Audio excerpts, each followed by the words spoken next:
മഴയ്ക്ക് മുമ്പ് പീലി വിടർത്തിയാടുന്ന മയിലുകൾ നയനമനോഹര കാഴ്ചയാണ് ഒരുക്കാറുള്ളത്.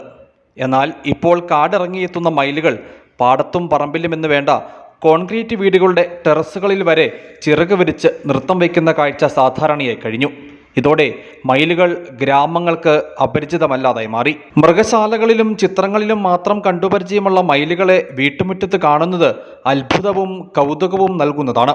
മയിലിനെ അവിടെ ആദ്യമായിട്ടാണ് കാണുന്നത്. നേരിട്ട് സൂര്യല്ല, ആദ്യമായിട്ടാണ് മയിലിനെ കാണുന്നത്. കാണാനുള്ള മനോഹരമാണ്. കൂട്ടമായിട്ടാണ് ഇവിടെ വരുന്നത്. ഇവിടെയുള്ള ഓരോ വീടിൻ്റെ മേൽക്കൂരിലൊക്കെ കയറി ഇരുന്ന് ഇവിടെ തീറ്റയൊക്കെ ഒന്ന് എടുത്തിട്ട് വൈകുന്നേരം വരെ ഇവിടെ കാണും. ദേശീയ പക്ഷിയുടെ വിരുന്ന് കൗതുകമെങ്കിലും മയിലുകളുടെ കാടിറക്കം ആശങ്ക നൽകുന്നുവെന്ന് പറയുന്നവരുമുണ്ട്. മയിലുകളുടെ വരവ് കടുത്ത വരൾച്ച സൂചിപ്പിക്കുന്നതെന്നാണ് പഴമക്കാർ പറയുന്നത്.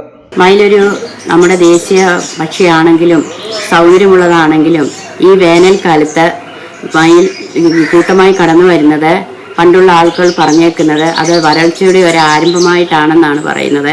മയിലുകളുടെ കാടിറക്കവും അപൂർവങ്ങളായ ദേശാടന കിളികളുടെ കാലം തെറ്റിയുള്ള വരവുമെല്ലാം വരൾച്ചയുടെയും കാലാവസ്ഥാ വ്യതിയാനത്തിൻ്റെയും സൂചനയാണെന്ന് പക്ഷി നിരീക്ഷകരും പറയുന്നു. News bureau, Adimali.